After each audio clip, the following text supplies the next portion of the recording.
Good morning, my dear friends.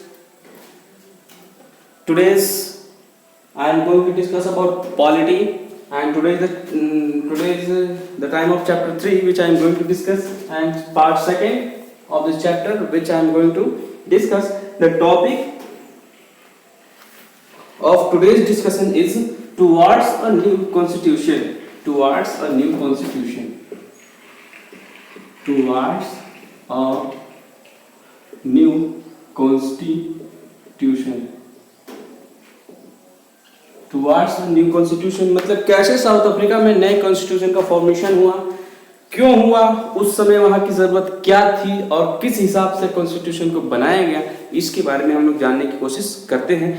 As protest and struggle against apartheid had increased, जैसे जैसे विरोध प्रदर्शन अंग्रेजों के खिलाफ बढ़ता गया, वैसे वैसे the government realise that they could no longer keep the blacks under their rule through repression. तब व्हाइट्स पीपल को यानी कि अंग्रेजों को ऐसा लगा कि अब हम और ज्यादा दिन तक ब्लैक्स पीपल को यानी कि साउथ अफ्रीका के जो काले लोग थे उनको हम और ज्यादा अपने रूल रेगुलेशन से दबाकर नहीं रख सकते.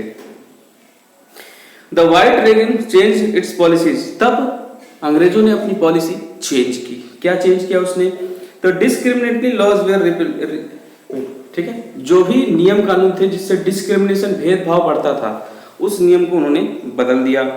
बैन ऑन पॉलिटिकल पार्टीज का जो फॉर्मेशन हो रहा था उस पर बैन लगा दिया पूरी तरह से. Restrictions on the media were lifted, और मीडिया यानी कि जो न्यूज वाले थे उन पर पूरी तरह से साउथ अफ्रीका में अंग्रेजों ने बैन लगा दिया.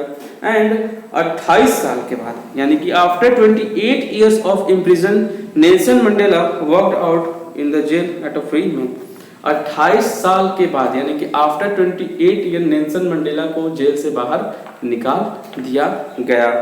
And finally at the midnight on 26 April 1994, कब? तो 26 अप्रैल 1994 को नेल्सन मंडेला को 28 साल की जेल के बाद उन्हें बाहर कर दिया गया. The new flag, national flag of Republic of South Africa was unfurled, marking on the newly born democracy in the world. South Africa का नया फ्लैग, ठीक है ना, जिसे रिपब्लिक ऑफ साउथ अफ्रीका का सिंबल माना जाता था, बाहर आया. The apartheid government came to be an end, और जो गवर्नमेंट जिसके कारण डिस्क्रिमिनेशन बहुत ज्यादा साउथ अफ्रीका में फैल चुका था वो एंड होने वाली थी और नई गवर्नमेंट बनने वाली थी. How did this come about, ये कैसे हुआ? Let us here Mandela, the first president of the this new south Africa on this extra ordinary transition. क्या बोला उन्होंने? Historical enemies succeed in negotiation a peaceful transition from apartheid to democracy exactly because we were prepared to accept the inherent capacity for goodness in the other. उन्होंने कहा कि अंग्रेज हमारे ऊपर इतने दिन तक शासन करने में इसलिए सफल हो गए क्योंकि हमने अपने ऊपर उन्हें शासन करने दिया, लेकिन अब वो समय आ गया है जब हम अपनी नियति खुद तय करेंगे, हम अपने देश की भविष्य का फैसला खुद करेंगे, दूसरा कोई नहीं करेगा. ये नेल्सन मंडेला के वर्ड्स थे. My wish is that the South Africans never give up on the belief of goodness, that they cherish that faith in human beings in the constance of our democracy. After the emergence of the new democratic South Africa, South Africa की नई democratic country बनने के बाद black leader appealed to fellow blacks to forgive the whites for the atrocities they had committed while in power. काले लोग चाहते थे कि गोरे लोग सारी पावर क्या कर ली जाए, छीन ली जाए और पूरी पावर काले लोग को ट्रांसफर कर दी जाए, क्योंकि जितना डिस्क्रिमिनेशन साउथ अफ्रीका में ब्लैक पीपल्स के साथ हुआ था उतना शायद वर्ल्ड में कहीं भी नहीं हुआ था. आगे दिया है कि they said let us build a new South African based on equality. वो चाहते थे कि कैसे साउथ अफ्रीका का निर्माण हो जहां पे इक्वालिटी, ठीक है ना, सभी तरह के लोग चाहे मेन हो वोमेन हो, डेमोक्रेटिक वैल्यू उनके लिए सेम हो, सोशल जस्टिस हो, ह्यूमन राइट्स की बात की जाए. The party that ruled through operation that brutal killing and the party partly that led to the freedom struggle set together to draw up a common constitution. ऐसी party जो देश के बारे में सोचती है, सब एक साथ आए और साउथ अफ्रीका का नया कॉन्स्टिट्यूशन बनाया जाए.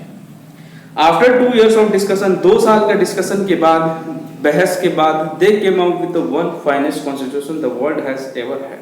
वो एक नए कॉन्स्टिट्यूशन के बाद सामने आए।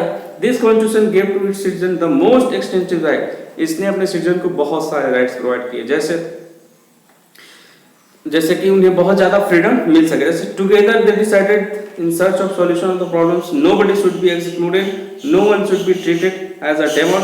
दे agreed that everybody should become part of the solution, whatever they might have done or represented in the past. The preamble to the South African Constitution sums up this spirit.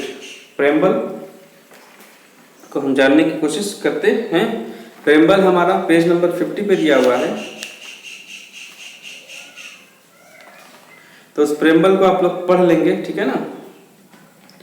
We the people of India सुना होगा आपने, हम भारत के लोग। वैसे ही we the people of South Africa, हम साउथ अफ्रीका के लोग, ऐसा ही कुछ था वहां पे भी, ठीक है। तो इसे आप पढ़ लेंगे, ओके। आज की क्लास को यहीं रहने देते हैं। बहुत बहुत धन्यवाद।